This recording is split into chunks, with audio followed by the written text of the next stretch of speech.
Hi, everyone, and welcome back to Big Blonde and Beautiful, the podcast, where we talk about fat representation in media. This week is a little bit different than our normal content. It's the start of our mini episodes. These are all pre-recorded, so if you see me in the same outfit and makeup for however many episodes, that is why. It's a chance for me to reset and get new ideas and new guests for the next season. And also it still allows you guys to continue to be able to listen to this podcast while I do that. I decided that the theme for this break will be fat celebrities / public figures. Our first public figure that I'm going to be talking about is Cass Elliot. Let's get into it. So Cass Elliot was born as Ellen Naomi Cohen on September 19th, 1941 in Baltimore, Maryland. She's a Virgo, like yours truly. Elliot adopted the name Cass in high school, probably, they said, borrowing it from actress Peggy Cass, who was popular at the time. She assumed the surname Elliot a while later, in memory of a friend who had died. Elliot dropped out of high school despite having an IQ of reportedly 165.5. Initially, she tried to pursue a career on Broadway, but it was unsuccessful. And while in New York, she formed her first band, the Big Three, in 1963, which is when her career as a folk singer began. Then, in 1965, she formed the well-known band, the Mamas and the Papas, which had John Phillips, Michelle Phillips, and Denny Doherty. I don't know if I'm pronouncing that right. Sorry if I'm not. Originally, Phillips didn't want her in the band because she would ruin their image.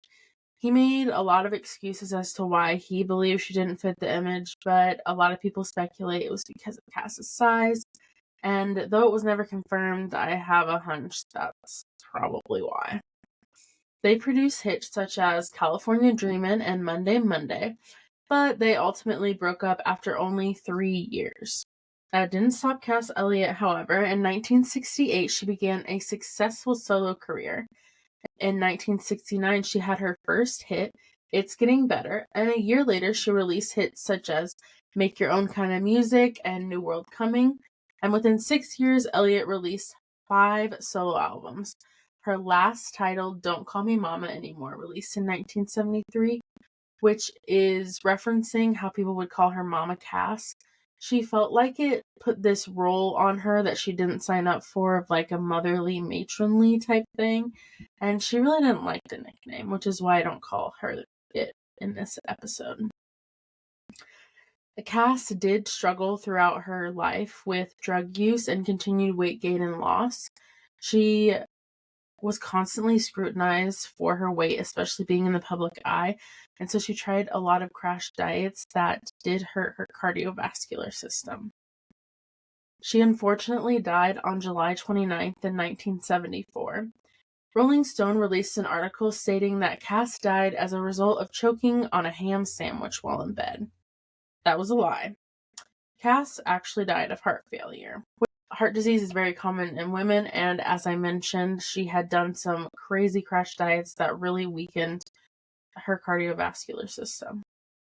Because of this outlandish story and the fact that she did die from heart failure, many have used her death as a cautionary tale of what can happen when you're overweight. And a lot of people still believe the ham sandwich story. In reality, it was the pressure to lose weight that killed Cass Elliot. If you haven't listened to Cass's solo music or her music with Mamas and the Papas, I highly recommend you to do so. And if you want to learn more about her, I've seen documentaries on her. I got this information from biography.com. I've heard some crazy things. She did some crazy stuff in just 3 years with the Mamas and the Papas, so she's definitely an interesting person. So go take a look at that. And come back next week where we will discuss the life and career of Chris Farley. Until next time, stay fat and fabulous.